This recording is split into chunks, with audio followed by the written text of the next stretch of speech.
Hey, witches, how you doing? Grab a cocktail, grab a cigarette, grab a wooden stake, because it is time for the Witches Movie Coven. Woo! Grab your goat. We all have our goats because we are here to talk about witches and witchy movies, and we have a good one for you tonight. My name is Patti Negri. I am one of your five hosts. You might know me from The Witching Hour, my regular podcast, or from Ghost Adventures for the past 10 years, or from all sorts of things, or from my brand new book, Dollcraft, which was just released this week from my beautiful publisher, Llewellyn. Woo! But let me pass this on to my beautiful co-host who could tell you what they're doing. Let's go to Heather with the hat. Hi, I am Heather Greene. I'm the I'm the editor at Llewellyn Worldwide. I actually did edit Patty's book. I'm also an author myself of Lights, Camera, Witchcraft. It is a critical history of witches in American cinema and television, also published by Llewellyn. I am also a journalist that covering all things occult and witchy related in the media. And I love the hat. Thank you very much. Let's move over to lovely Courtney. That's me, Courtney Buckley, Ghostbait on Scared and Alone, and I am living proof that witches do melt. Because I'm melting. It's hot out. I'm melting. So, but I'm very excited to be here tonight. I have, as we've heard on the show before, talked about this movie a lot, and I can't wait to talk about it a lot more. And I brought notes, so I'm ready. He's got notes. Thank you. It's good to see you. Richard-Lael. Hi, I am Richard-Lael. Richard-Lael is one name, not two. If I were just Richard, I would be a... That's right. But I wanted to take a moment for those of you who are watching on the YouTubes and on our channels, go ahead and like us, hit the subscribe button. A lot of people don't know that they are. It really helps the channel a lot, and we bring you great entertainment. Also, I cannot wait to talk about this movie and get cursed. Oh, boy. Oh, no. Oh, the tension rises. If we go to commercial break. No, we don't go to commercial break. We go to the one and only Jason Mankey. I'm Jason. Like Patti, I'm also a Llewellyn author, and like Heather in a hat, this is my latest book, High Priest, the story of Raymond Buckland. I'm also a gardener who has grown a pumpkin that is this big. Like, it's out of frame. It's this big. I'm so excited. Every other pumpkin I've ever grown has been disappointing. So it's going to be a special night on the Witches Movie Coven because I am now a pumpkin gardener. Wow, congratulations. Congratulations. That is great. Yes, I just want to say, somebody said it's like double Black Phillip Day. Yes, it is. Your eyes are not deceiving you, Colin. It is Black Phillip Twins night. Smoke and stack. Yeah. Oh. Twins. You can't tell them, oh, we're cousins. Oop, no quotes yet. All right. So speaking of, this movie is Sinners. It's a new movie out this year, 2025. Hopefully you guys all saw it. But if you didn't, in case you didn't, Richard-Lael, do you have an unbiased synopsis of this new film? Oh, I certainly do. And Courtney, you are so ready. You are so ready for this. Filmed in Thibodaux, Louisiana, which is about an hour from me, it pretends to be in the Delta, Mississippi. And it's not, because it's cotton, not sugarcane, and that drives me crazy. That's a minor thing. These two brothers who are not cousins, but they pretend to be cousins, played by the same actor as if it were 1960s Parent Trap and the technology is new. How do they do that? These two brothers once worked for Al Capone, and then they decided they were tired of the life of profit and money and decided to come all the way back down to the South, to Mississippi, to open up a gin joint. Because of course they would. And they come down, and of course there's an allegory of racism. Absolutely, that did exist. It still exists. Absolutely. I think it would have been a much more interesting story had that been the focus. But no, there are GD vampires. There are effing vampires who come in being pursued by Native Americans who don't believe in GD vampires. But nonetheless, this Irishman, who is a vampire, choose the cousin of the two brothers because he plays the music that can conjure the spirits from the past, the present, the future. And of course, this Irishman, misses his ancestors. He cannot cross over because, of course, he was turned into a vampire by people who were apparently Catholic, I think, because there's a fight scene with one of the brothers who ends up by being dead, and the cousin is quoting the Lord's Prayer, and he says something about, "Oh yeah, I know those words too." But it did give me comfort. I'm not going to steal the quotes, but that's kind of what it is. So anyway, these people this total ripoff of anything Anne Rice, because face it, before Anne Rice, there were no vampires in New Orleans or in the South. It was just not a thing. Demons? Yes. Devils? Absolutely. Ghosts? We all have ghosts. Absolutely. Vampires? No. There were no vampires before Anne Rice. So this Anne Rice knockoff. And then there's, of course, a woman from New Orleans, because you have to have, who apparently she's some sort of mystic witch or something, gives him a talisman to be protected. In the end, he ends up by ripping his talisman off so that he can kill the racists, which, great. I am so glad he did. And then there were a lot of vignettes off on the back, but at the same time, there's a lot of music that is playing, which is great. The soundtrack is great. The music is great. I loved the fact that there were, you could see the past, the present, the future, all of the same thing. And that is what music can do. Music does trace us all the way back. It takes us back to our most primal, which is amazing. Irish vampires in the South, I just can't buy it. I thought it was entirely overdone. I would have much rather have seen it a story about defeating actual KKK members. That's about it. And then, of course, roll the credits, excepting for, if you walk out, you miss the fact that everyone is dead excepting for the cousin. And he is pretending to be Robert Johnson, I think. But he's playing in a club in the 1990s when the other two come in who are dead, and they make some sort of sentimental remark about, "I wish I could see the sun." And then I actually closed the laptop at that point. And then I heard there was another one where he just sort of flashed back to when he was playing in the club in the 30s.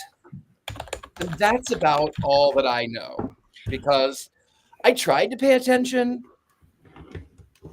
Well, thank you for that clear, unbiased description of the plot line. I couldn't even talk now if you asked me to. Okay. Well, we won't make you talk for a moment, and I'm not sure how Heather can talk either. But can we pass it over to you? Maybe there is more to this movie. 5 things that we should know.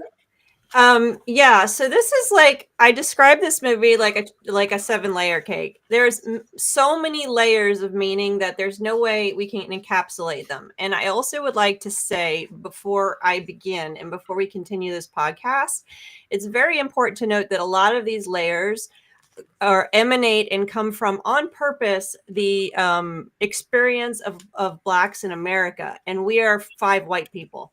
Yes. So we are not able to speak to that. And I want to just acknowledge it and name that, so we don't step in and understand where we're coming from. But I think it's important for people in America, regardless of who they are, race, ethnicity, whatever, to watch films like this and to read books that have these subjects, because we should all know everybody's experience to be better people in a society that is getting better and improving. So that's my lecture. Now I'm going to go to the 5 things. So the 5 things, let's talk about pretty much the same stuff I usually do. We'll start with, where's my list? Start with the basics, then the cast, then we'll talk about music, and then the director. And I want to save him for last for a reason, because some of his words lead to themes. So I'm going to start with the basics. 2025, it just came out. This is one of the newer films we've ever done. We usually do older ones. Its budget was $90 million originally. It creeped up a lot higher, but it didn't go too bad. And in the end, on opening weekend, it made over $48 million. And currently, we're talking 2 months here, 360 plus million worldwide. That's huge. Okay, extremely successful, and it is not done. It's still in the theater here, and now it's just come to purchase, not even rental, on streaming at this point. It did also premiere outside of its normal premieres. They actually took it and to Clarksdale, which is the town it's supposed to be about, even though, yes, it was filmed in Louisiana. We'll give that to you, Richard-Lael. But but it's supposed to be Clarksdale, Mississippi. And it is, they took and actually did a showing there. And the town does not have a theater. It has an auditorium. And so they had a festival, they showed the film, and some of the cast and crew went down there. So I thought that's a lovely little gesture. Let's talk about that cast real quick. Some people you'll recognize, of course, Michael B. Jordan, Black Panther, Creed, Wakanda Forever, the Fantastic Four. Also this director's original indie film, Fruitvale Station, I Am Legend. He played both of those the twins, in both cases. Let's go to Miles Caton or Catton. I'm not sure how he pronounces it. He's Sammy. He actually isn't an actor originally. He's a singer, which you can tell from his voice. And so this is really his first main film. And even his pictures online are him younger than he is in this film, which is adorable. Haley Steinfeld.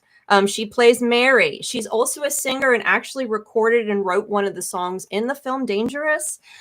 She was in True Grit, Hawkeye, Pitch Perfect 2. She's the voice of Vi in Arcane, if you watch that series. Ender's Game, Bumblebee, a bunch of stuff. She's been around. Jack O'Connell is an English actor. He's Remick. He's also been in a bunch of things, mostly English, but British films and BBC stuff. But the interesting thing about him is that he was supposed to be the lead character of Beautiful Creatures, which he wasn't because his work visa didn't get to them in time. So they recast the actor. We've done Beautiful Creatures here.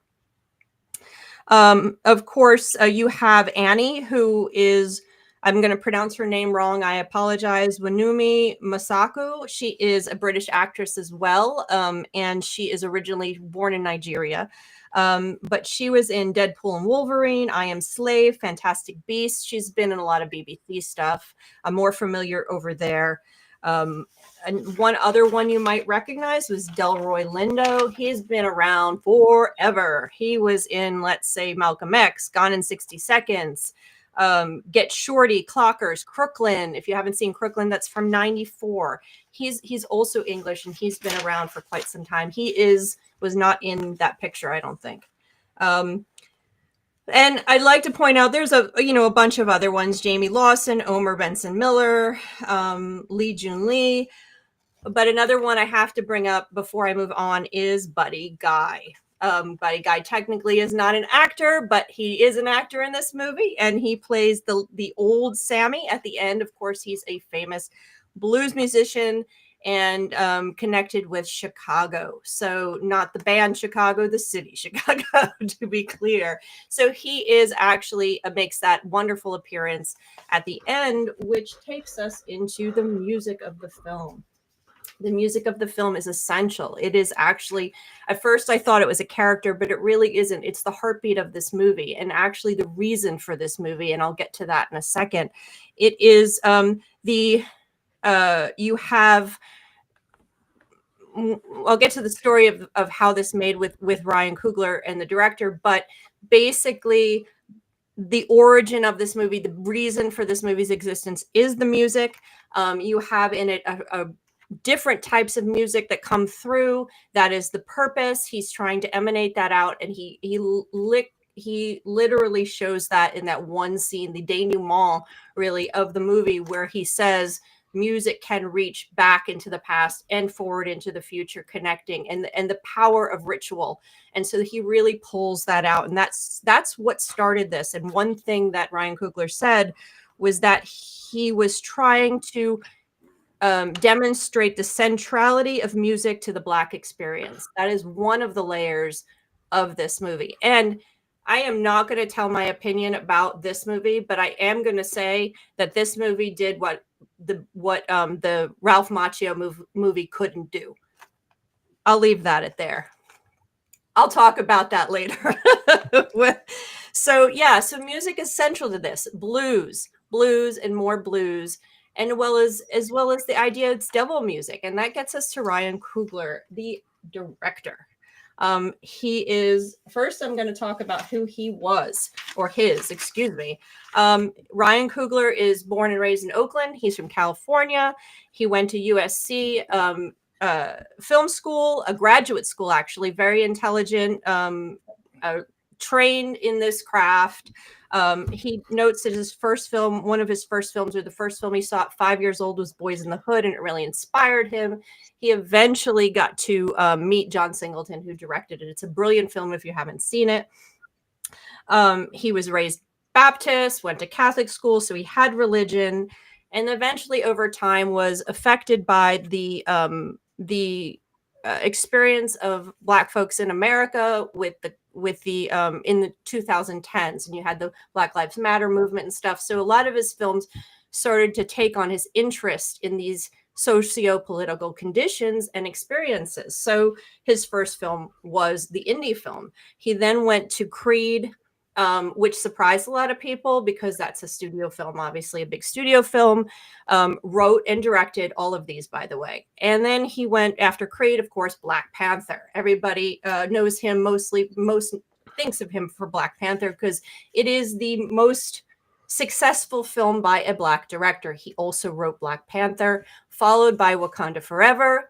And then, of course, went to this one. He directed, wrote, and produced this film with his own production company. So he is highly successful. He said he's never lost. He actually was quoted as saying he's never lost anybody money. So there was a bidding war for this film. They wanted this film, and Warner Brothers won out.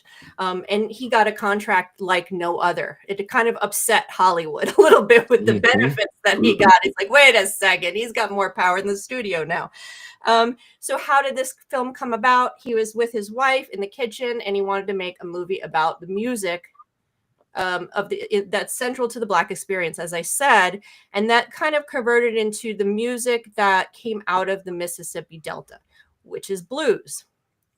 And eventually spiraled into a story that he wanted to wrap into the cultural diversity that was conflicting there, because you had Native Americans, you had the Chinese Americans, you had the Irish, you had those Black people, and as well as the racism that was there, the conflicts, all of the stuff. So he wanted to bring all of that out.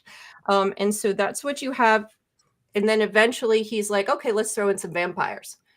So, so the quote he said in an interview. Oh my God, Richard-Lael's face. Yeah, I know. So here's the deal. So why did he do vampires, right? Why? So he said in an interview, basically, because his interest, getting back to the interest, his interest has been exploring his own ancestry. So he wants to know where he came from. So he said, and basically he went to Africa before Black Panther, and Black Panther is an exploration of the African diaspora, of those origins. So this would be the next step. So if a superhero film can be a vehicle to understand the African diaspora, a vampire flick can address Jim Crow and the so-called devil music. And that's the concept that came out of it. He used the vampire as a vehicle to explore these themes. And so that gets us to the last thing I'm going to talk about, themes. We got layers. We got layers upon layers. We've got religion. Okay, religion and eternal life. You can do it with a vampire. You can do it with Christian. Everyone's promising you eternal life. Christianity, or is it going to come through music and art? Is a whole theme there. You've got family and friends and community. You've got that. You've got, of course, he says one of the major things is coping. He actually said active coping is one of the major themes in this movie. You have, of course, music and the centrality of it, the ritual of it, the magic of it. And of course, racism, Jim Crow, the culture, the confluence of all the various cultures. You have all this going on: love, romance, motherhood, fatherhood, and then of course magic. And so I'll lastly just stop there. Of course, we have the magic of the South, the magic that emanates out of the land, that comes there, that we have hoodoo, which came out of all of this. And hoodoo, the Annie is our hoodoo, and she's a positive character. She's not highlighted as something unusual or contra anything. She's just there. She just practices. And just as a note, and this is my last note before we go on, they did have a hoodoo consultant, and it happens to be a professor at Swarthmore College, brilliant professor. She's got PhDs from Princeton, all that stuff. And I happen to have her book for my own research, Yvonne Chiro. And here's her book, Black Magic, A Religion and the African American Conjuring Tradition. So she was the consultant that helped to make sure the hoodoo was working properly for the film, for the story. Is everything perfect? We can talk about that. Some of it we probably can address, but this is a very layered film. There's so many things we can talk about, like it or not. That's all the things you need to know. Good night. Thank you, Heather. That is beautiful. Okay. Can you talk yet, Courtney? I'm ready. I'm ready. I've resolved my feelings towards Richard-Lael for the time being. You're welcome. Thank you. Heather brought me right back into it and why I love this movie. And I've already given it away. I've already talked about it. That is my opinion of this movie. This to me is this is a movie that is why I love movies, and I'll get into it. If you can just bear with me, I have a lot to say, but I do want to echo what Heather said, that when you're watching this movie, or when I was watching this movie, I realized very early in that this is not my story to talk about. So I do want to recognize the fact that I'm coming at this obviously from a very different lens than someone who would have gone through this and seen parts of themselves in it. So this is my take, and that's it. So I'm not claiming anything other than that. But when I saw this movie, I saw it in the movie theater first, the regular theater, and then I saw it 2 more times in IMAX, and then I saw it again in the regular theater, and then I watched it on the TV just today. I'm going to try, I can't even talk about this without getting emotional. This is the reason why I say it's so important to see movies the way that they're intended to be seen. This movie was shot for IMAX, and it makes a huge difference to see it in IMAX. The impact of it is entirely different, even on just the regular big screen. So watching it in IMAX, and they did do this because I bought the digital version today. They do it where they go from having like the wide shot and then they open it up during pivotal points. When you're watching that in IMAX, it happens, and it become like you're just in it all of a sudden, and it's, something big is happening and you're invested in it, and it's crazy. The scene where Sammy sings "I Lied to You," I think is the best scene I've ever seen in any movie of all time. And the first time I watched it, I didn't get it, and I didn't get it at first. So the part where he's singing and it's showing the first person like from the future, I like giggled a little bit because I was like, what is, like, this is such a weird thing you don't expect to see in this. And then as it continued on and you started to see like all the different aspects of it, I was like, my chest ripped open, my soul was ripped out, and I was like, oh my god, this cracked the movie wide open for me, and now I understood it. And it was like, I also, because I saw it so many times in the theater, got to witness other people have that experience, not even people that I was sitting with. You could hear them in the theater giggling and then going, oh, like in the theater. It was amazing. I think that, having said that, the music, I have the soundtrack and the score. This is the only movie in my life that I've ever downloaded the score of and listened to on a regular basis. Every time it pops up on shuffle in my playlist, I can tell what part of the movie it is because of the music. It's beautiful. And then I think, like, just from a cinematography standpoint, the amount of continuous shots they did in this movie was mind-blowing. So like that whole scene where Sammy's saying I Lied to You is all one shot, and they had to do that, and they did it several times. It was when they introduced the Chows and they were walking back and forth across the street. That was a continuous shot. There was a point during when Pale Pale Moon was playing and they were going back and forth between the two twins. That was one continuous shot. It was wild to me watching that over and over again. Like sometimes I feel like movies will do that once and it's like a big, like I remember what was it? The Haunting of Hill House had one where they were spinning around in a family argument and everybody talked about it. Oh my God, this continuous shot. They stood still and they spun around in a circle, like, and it was such a big deal. And this one was so many moving parts and so much stuff. So it was crazy. Also, Richard-Lael, Michael B. Jordan playing two different people. He played two different people beautifully because I don't care what I didn't have to look. Hearing, I could tell who was talking because he had subtle differences between the two in the way that I could not tell. I forgot entirely that he was one person playing two different people about 5 minutes into the movie. And frankly, they're both so hot. And they're both the same guy. So no, they're not. Smoke and Stack. They're two different people. I'll hear nothing different. The subtleties in the way that he does their voices is different. Their mannerisms are different. He plays two completely different people. It is not a Parent Trap. It is great. And not because he slapped a fake accent on it. Courtney, I forgot to mention that the Smoke and Stack, I believe they took the name from a song, a famous blues song. We have it. There it is. So that would be that. I didn't confirm that, but I'm pretty sure because he does mention Howling Wolf at some point as part of the program. I need to now listen to that also because now I'm obsessed. But I'm looking at my list of notes to see what I've touched on and what I haven't.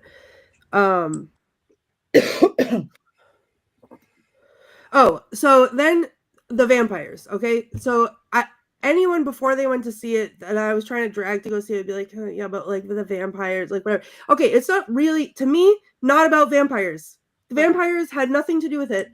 They weren't even, to me, in my brain, real vampires. It had nothing to do with that. You had groups of oppressed people being oppressed. You had Black people, you had Irish people, you had Chinese people, women, whatever. And then the vampires, just the vampirism represented more oppression. So they were saying, come on, like, come with us, we're going to be free, right? We're going to be free. We're going to go into the night. We're going to be free. But then at the end, if you weren't a noob who got up right when the credits were over and learned to, if the lights are down, you stay in your seat, stayed and watched the rest of the thing.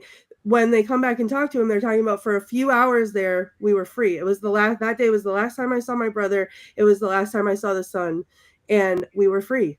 And for those 3 hours or however many hours that they got to be together as a community before everything started happening, because vampirism was just another way for them to be oppressed. They couldn't go outside in the sunlight, whatever, fine. But like, it's not about being a vampire. And then Remick, him being the Irish vampire, like there's, okay. Layers. It's layers. Right. Movies. We hate when movies spoon feed things to us, right? So this is not Twilight where we have to go to a bookstore in Port Angeles and Google the meaning of vampires so that the audience knows what we're talking about. But we have this dude who's an Irish vampire we're hearing about this magic that the music is, right? And it calls forth the spirits of the past and the future. When he is biting people, he is building a community at the same time as he is getting their memories and their thoughts and their whatever. And everything that they have, they're all becoming one collective, right? Because even though he's the leader. But every time someone gets bit and turns into a vampire, they start talking about community. So you have the three people in the beginning when they're trying to get into the juke joint. They're like, oh, they ask if they're part of the KKK, and they're like, no, like we're building a whole, like we're all about love, and we're all about this, we're all about whatever. And then later when Cornbread gets bit, and he comes back to the door, and he's like, we got to be nice to each other, we got to do this, that, and the other thing, like whatever. They're all doing that, but he is collecting these things, these things to build a community because he misses his people. he's away from his people, and that's why he wants Sammy, because he wants Sammy's voice, who's going to bring them all together, whatever. But then them reciting the Lord's Prayer together is, he has whatever he has from wherever he was from, and there's like subtle differences where he's talking in a southern twang the whole time, but then he goes back to this spot in his brain where he's talking about his roots, and he's saying the Lord's Prayer with an Irish accent. And even when he's singing still not fully like with an Irish accent. I don't know. There is layers. There's so many subtleties. I can't. Richard-Lael, don't look me in the eyes, okay? I've talked enough about my review yet. Listen, and someone in the comments, I just want to say this, and this is the last unhinged thing I'll say. Someone in the comments talked about the drooling into the mouth foreplay scene. Haley Steinfeld could spit in my mouth any day of the week, because that was amazing, and I loved every minute of that. This was, in addition to being the best movie I've ever seen, probably the horniest movie I've ever seen, and there was no nudity whatsoever. There was no boobs and butts, and I don't care. I was more excited in this than I was any other time. So I love this movie for so many reasons, and I could talk about it for the rest of my life. So that's me for now. Thank you, Courtney. Wow, you could do this. Jay, I saw Jason peeking his hand up here. Did you have something to add to that or jump in? I thought we were done after Heather and Courtney. I thought we were done. I was gonna go up and get another drink, maybe hit a juke joint, get some gin, something like that. I saw this in a theater, and I did not see it when it came out, even though I'm a fan of Michael B. Jordan and Ryan Coogler.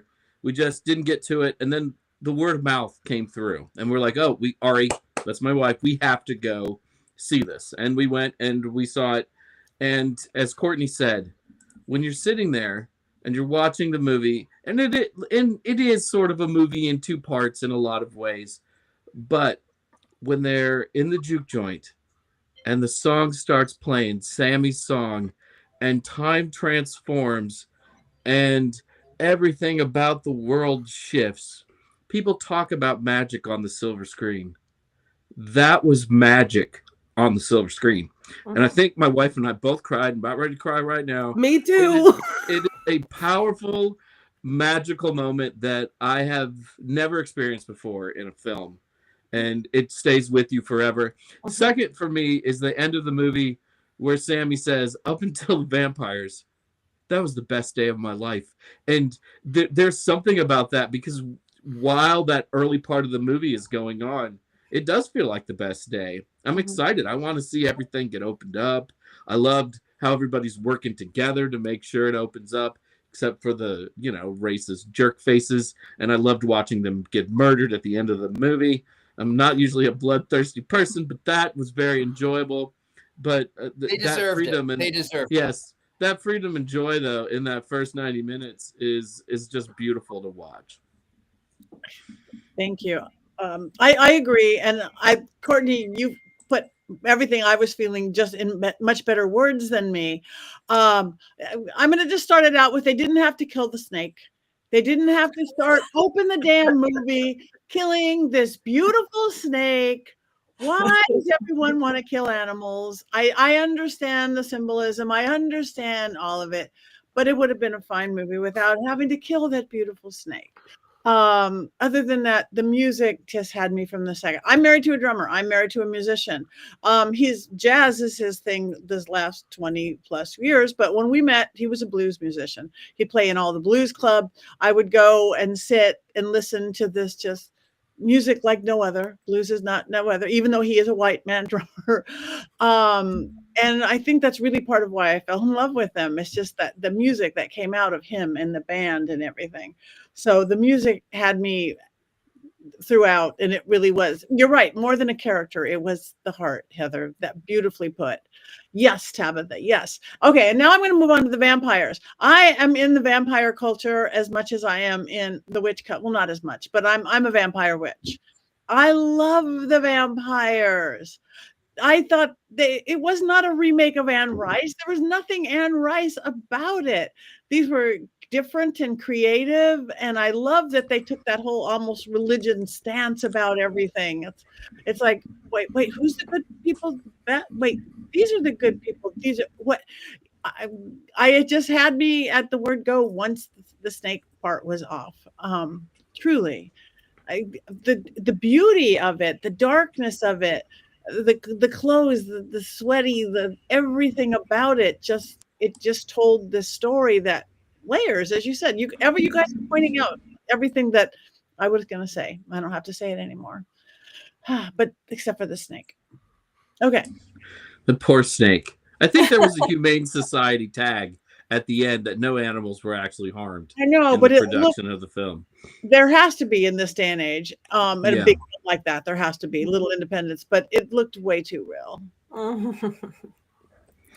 Well, I'll just jump in and say that. Oh, sorry, Richard-Lael. Go ahead. No, the camera just moved to me. It's your turn. Oh, okay. Well, I was just going to say that I love this movie, as it probably is clear. I think it's brilliant. I think it's brilliant in so many things, and the ability to do it's very hard to not only capture a story with this many layers in a way that's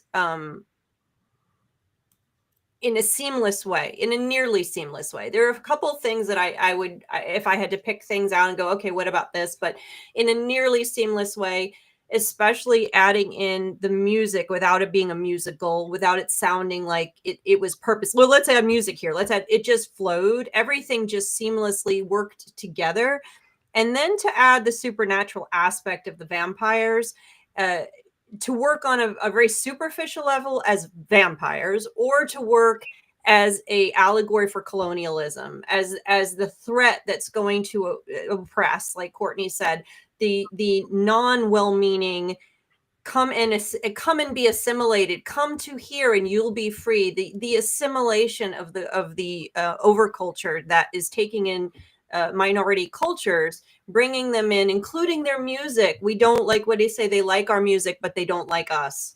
The assimilation, and that's what the vampires represented to me. Is that this overculture assimilation? And while and him being Irish was key because they were assimilated as well. And even the Choctaw who were separated. I wish they had come back at the end, but apparently the Choctaw and the Irish that lived there were allies for a while because of that shared oppression. But obviously things didn't work quite for the indigenous populations like they did for the Irish Americans. But you have that sort of sense that the Irish were assimilated first, but they look like the clan people, so they can pass. And so you wind up with this story of assimilation. There's so many pieces you can talk about in this movie. There's so many moments that are just brilliantly done seamlessly into the story that, I was crying like you guys at the music thing. I use music in all my magic. Magic doesn't exist for me without music and without beat. It doesn't. I even brought our dobro. I'll just show it to you guys. So I also have a partner that's a big into musicians. We've got guitars. So to inspire us tonight, I brought his dobro that he plays. He's not a musician like your husband in terms of professional. He just does it around the house. And anyway, music is a part of our family. Blues music, jazz music, Broadway music, all the musics. And even Katy Perry, when my children are around, we encourage it. And so it's part of my magic. It's part of my life. So I loved that they were able to do this. So I think this is his best film of all this. I think this is a landmark film, historic film for Hollywood, for American cinema. So I applaud Ryan Coogler. I applaud this movie 100%. Thank you for making it. Thank you, Ken. Now I have something to say. Oh, look, he froze. I like that we saved Richard-Lael for last on this. Yeah, though. we had. I will tell you, it was absolutely beautiful. The film was beautiful, front to back. It was beautiful. The music was heart-wrenching and powerful.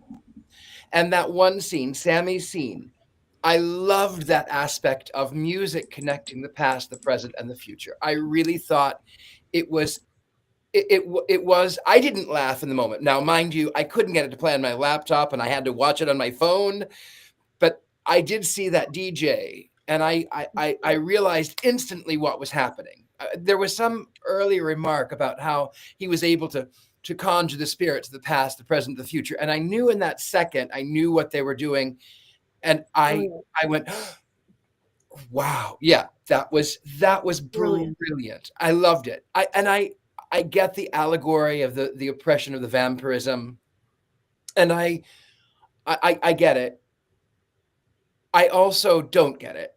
And that's where it's the one thing where I just could not, I couldn't commit. And then at the same time, I felt badly for all of them. I felt badly for the Irishman who did miss his family and did miss his home. I mean, I don't speak to my family. I haven't spoken to most of my family in years. At the same time, I don't really miss them. So I don't know. I mean, I get it.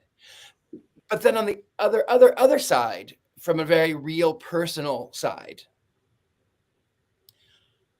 the Delta, the Mississippi Delta has always made me absolutely nauseous. I love blues. I love that kind of Southern jazz. I love it. I cannot physically withstand the Delta. We used to travel when I was a kid. We'd go to visit my grandmother in Atlanta, and we'd go down to Texas, and we'd go down up and down the coast. And the Delta, I wanted to just close my eyes the entire way through. And maybe it was because I was a sensitive kid. And the Delta did have, even we're talking in the 90s, there was still a lot of oppression and a lot of depression and a lot of spiritual pain, I think, because you would see these people that are, even when I was going through in the 90s, that are so poor that their houses are collapsing, and yet there's a church on every single corner. And even then, that oppression just made me nauseous. I'm glad they chose to make the film there. I'm glad they did. I think it was a beautifully done film, and I can forgive the fact that he played two characters. I can forgive that, even though I like to make fun of it. Beautiful film, beautifully done. Would I watch it again? No, I wouldn't. I wouldn't watch it again. But I wouldn't watch a lot of movies again. Unless it's The Addams Family, then I'd watch that 1,000 times. Maybe The Killing Tree, maybe once more. Can I just add something that Ryan Coogler said that you mentioned real quick? In his interview, when he was researching, he went to Africa, he went to the Mississippi Delta, and he said that one of the things he was trying to bring out, and also he noticed, was that the misery of this area that you're talking about, as well as the vitality, both came from the same source. That was his quote. They both came. So the music and the beauty and the family and all the beautiful stuff, the vitality, as well as the sadness and the depression and all of that stuff, both came from the same source. And it was the oppression of the culture, the racism and all of that stuff. So, but he noted that, and that's one of the things he was trying to capture as well. Well, he did it. I will say, just hop in for a second about, and I respect it. Richard-Lael, I respect your take. I take back my sunglasses. Other than, now that you've taken back the quip about Michael B. Jordan, aka my husband's Stack and Smoke, I'll take it back. But just touching on the watching it again, the watchability, and Alicia's in the comments saying I'd watch this a million times. I think I obviously have seen it now 5 times, but I think I take something different from it, or I have a different experience every time I watch it. And I think that seeing it on again, it was filmed in IMAX, like it was meant to be seen on the big screen. So I think there's something to be said that, if you're choosing, if anyone who's watching it hasn't watched it yet and you're choosing to watch it, don't watch it on your phone. At least watch it on a bigger screen than that, because it takes away some of the impact, I think. But I would I forget. I lost my train of thought. Now I'm thinking about my husband's, and I lost my train of thought. Well, in fairness, if they're There your they are. husbands, that train of thought would be lost often. Yeah. Well, Yeah. Thank I'll put you. my glasses on for myself at this point. Woo! It's hot in here, and it's not just because of the humidity. It's hot in Salem, Massachusetts tonight, baby. Go, Courtney. All right, well, while we're with you, Courtney, unless somebody else has anything else to say. Oh, Jason, have you talked? I did. Oh. Yeah. Memorable too. No, I'm sorry. It's fine. It's fine. You know, You know, sometimes during the show, certain people will talk more about a certain movie, and that's one of the joys because they love it so much and are so excited. Okay. And I always gladly cede that time. My time is Anchorman, as we all know. Okay. Well, Take then class in San Diego. San Diego. Santiago. Coincidentally, this is my same notebook with my Anchorman notes in it. It's going to Anyway, be priceless one day, Courtney. Right. Priceless. Yeah. Greatness attracts greatness. Yeah. Right. Speaking of which, Jason, I just wanted to, as an aside, with the No Kings rally in San Diego, the city actually tweeted, "You stayed classy, San Diego," Oh, beautiful. That's awesome. Nice. and I immediately thought of you. That is I'll take it. I'll take it. all right. So to stay on point, can we go back to you, Courtney? For quotes, I have plenty. Excuse me. So my first one is the opening credits, and I think this speaks to, you know, the whole point of the movie. There are legends of people born with the gift of making music so true it can pierce the veil between life and death. I thought that was pretty poignant.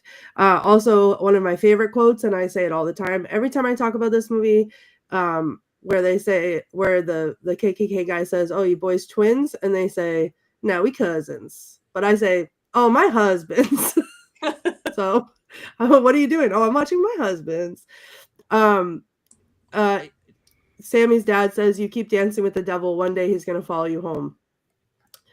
And then the twins say, "That's why we came home. Figured we might as well deal with the devil we know." When they're talking about that, Annie and Smoke have an exchange where he's trying to give her real money instead of the plantation money, and she's saying, "This is real money. I'm not going anywhere." And she says, "I don't need that cursed money you got." And he said, "You know, woman, I've been all over this world in cars, ships, trains. I've seen men die in ways that I didn't even know was possible. I never saw roots, no demons, no ghosts, no magic, just power. And only money can get you that."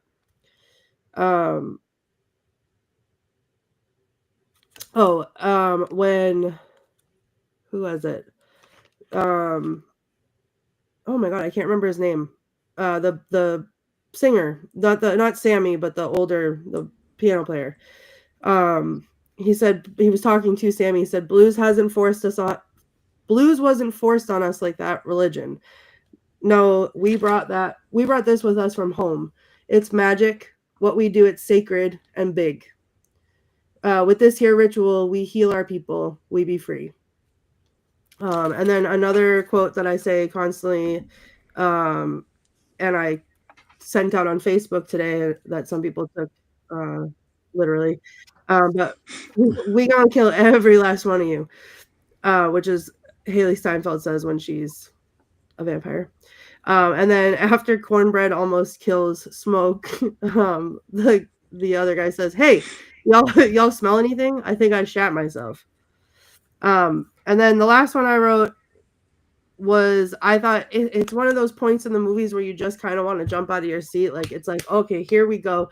Annie says, "These ain't haints, they're vampires," after she threw the garlic at Stack. And I was like amped up, pumped up, ready to go after I heard that quote. So those are my Sinners quotes, guys.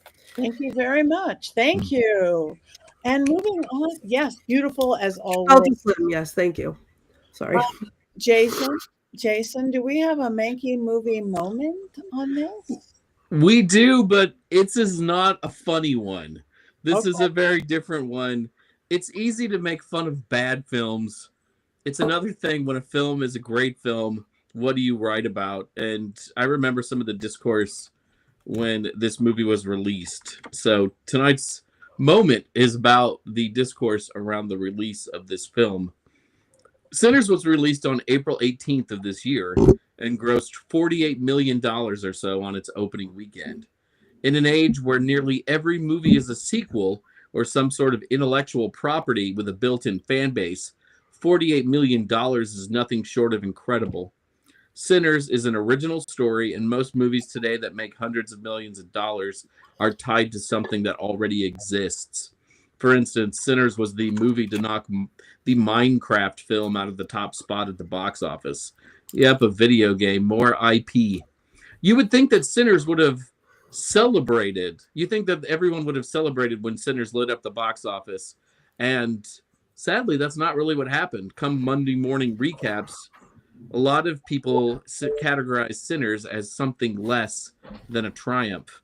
Both Variety and the New York Times canceled the ticker tape parade that should have been thrown for the movie.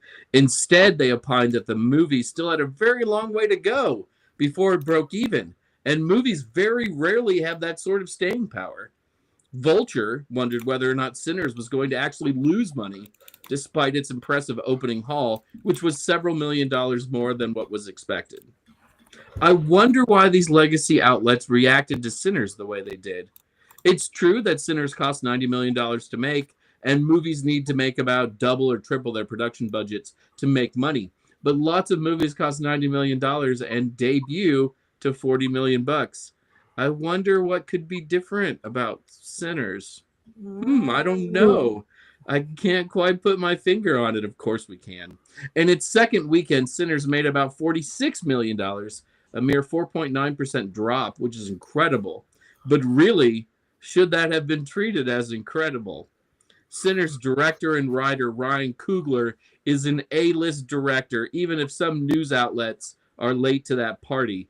His second movie, Creed, made $173 million on a $38 million budget. His third movie, Black Panther, made over $1 billion and was nominated for 7 Academy Awards, including Best Picture. If that's not A-list, I don't know what A-list is. And along for the ride in all those movies is Michael B. Jordan, who is a movie star. Do you know why Creed works? Jordan. Do you know why Black Panther works? Well, there are a dozen reasons, including the late, great Chadwick Boseman. But much of it is Jordan, whose villain Killmonger is among the best, if not the best, in the MCU, and is so compelling that you can't help but wonder if he's actually right. Coogler, A-list director and writer. Jordan, movie star. The success of Sinners should not be a surprise to anyone, and Sinners is a stunning success, now having earned $362 million at the box office. And it's not done. Did it earn back its production budget? Oh, yes. Did it make money? Oh, yes. Will it be nominated for several Academy Awards, including Best Picture? Yes. Oh, yes. Sorry, Richard-Lael. Let's stop asking questions about the triumphs of Black directors and predominantly Black casts, and instead celebrate those triumphs. Movies are better when there are lots of different stories being told and people are exposed to a variety of perspectives. Kudos to Coogler and Jordan and the cast of Sinners. Boos to anyone who believed it would be otherwise.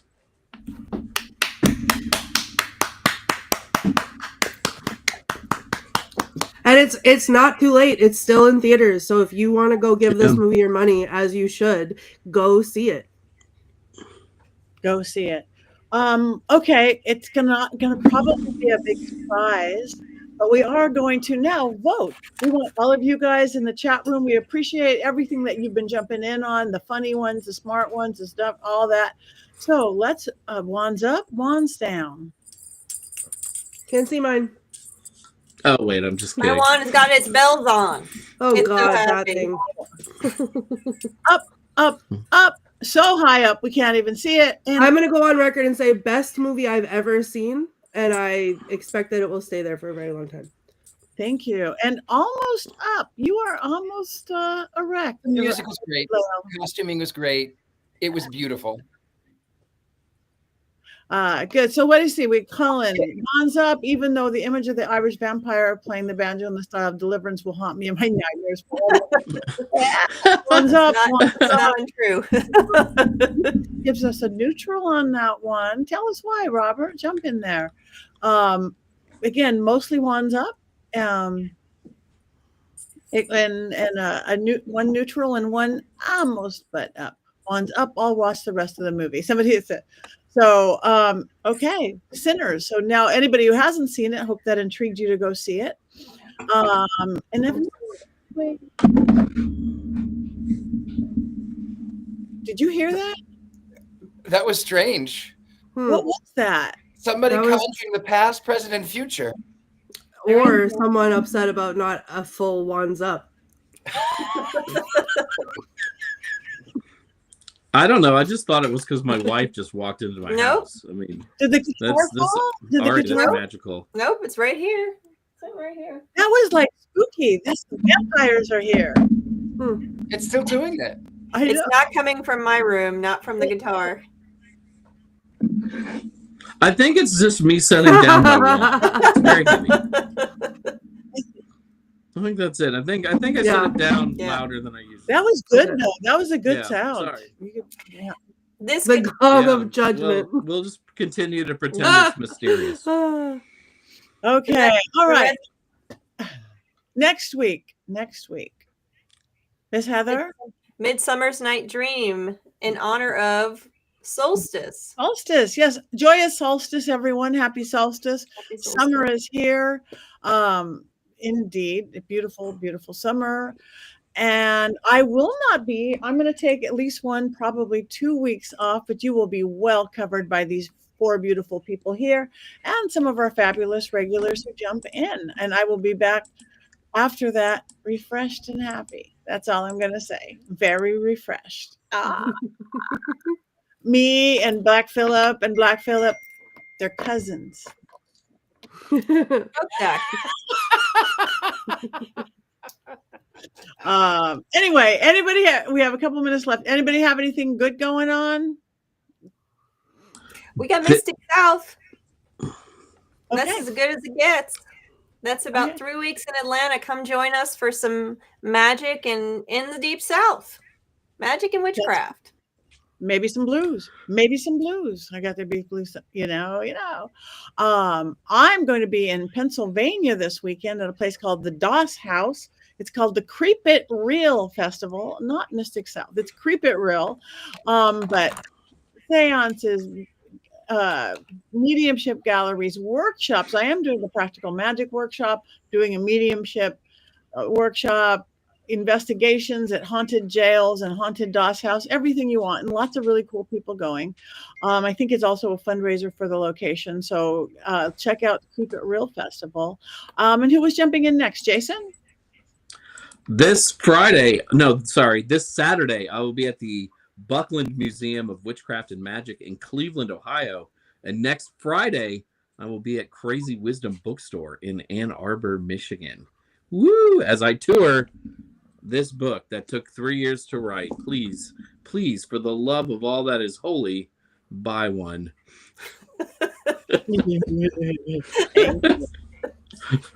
Mm-hmm.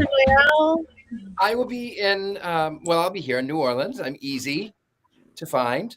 I'll be here in New Orleans for meetings and seances here in my home. I am gentlemanpsychic.com. You could also, I'll be going to Scotland next year. I think June of next year. You can find it at tracelesstours.com, and then it's under Sacred Tours. That would be where you would find me. And that's me. I am really easy to find. So that's what I have going on. Courtney? I will be just hanging out. You can find me at the Themes on all the things. Talk about Sinners with me. I'll be sitting at home now that I own it, watching it over and over again and building my fantasy life. So, Perfect. And Heather, everybody all did this, right? Okay. So you guys, Where can one buy Patty's new book? Everywhere. It's a Llewellyn book. It should be available at your local bookstore. If it's not there, you can buy it online or tell them to order it. Yes, tell your local bookstores to order it. You could buy it online everywhere you buy it online. You can get a signed copy on my website that comes all packaged really cute by Mystery Control. And speaking of Mystery Control, get some merch. You can get that Richard-Lael little devil pillow. You could get capes and cloaks and things and t-shirts and quotes and more quotes. I'm hearing things again. It's that jazz. It's all that jazz. All that jazz. All right. And on that note, we have one more thing to go. You guys, I miss you already. Come back next week, though. You guys can't miss it. So everybody else watch it and listen to it and fill me in later. 1, 2, 3.